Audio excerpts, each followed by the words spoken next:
నేటి నుంచి రాష్ట్ర వ్యాప్తంగా పాఠశాలలు పునఃప్రారంభం కానున్నాయి. ఈసారి స్కూల్స్ ఓపెనింగ్కు అమావాస్య సెంటిమెంట్ తోడైంది. నేడు ఉదయం 9 గంటల వరకు అమావాస్య ఘడియలు ఉన్నాయి.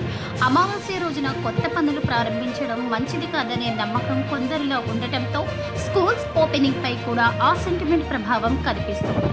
విద్యార్థుల సన్నద్ధత మరియు సెంటిమెంట్ ప్రభావం వేసవి సెలవులకు గుడ్ బై చెబుతూ విద్యార్థులు మళ్లీ బడిబాట పట్టేందుకు సిద్ధమవుతున్నారు.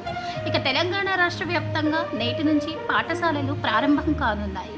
కొత్త పుస్తకాలు, కొత్త తరగతులు, కొత్త ఆశలతో విద్యార్థులు స్కూల్కు వెళ్లేందుకు ఏర్పాట్లు చేసుకుంటున్నారు. ఈసారి స్కూల్స్ ఓపెనింగ్ రోజునే అమావాస్య రావడం ఆసక్తికరంగా మారింది.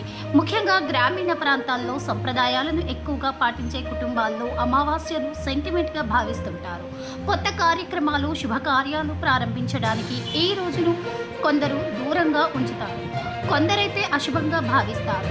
విద్యార్థులు, వారి తల్లిదండ్రులు కూడా అమావాస్య రోజున స్కూల్కు వెళ్లడం గురించి సందేహాలు వ్యక్తం చేస్తున్నారు.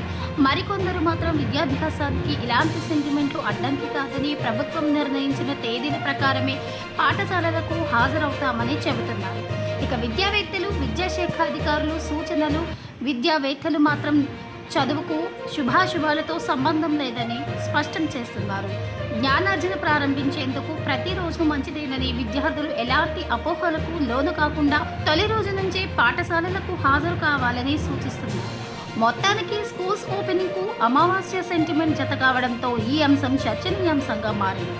విద్యార్థుల భవిష్యత్తు దృష్ట్యా తొలి రోజు నుంచే తరగతులకు హాజరు అవ్వాలని విద్యాశాఖ అధికారులు కూడా సూచిస్తున్నారు. చదివే లక్ష్యంగా ముందుకు సాగాలని పిలుపునిస్తున్నారు.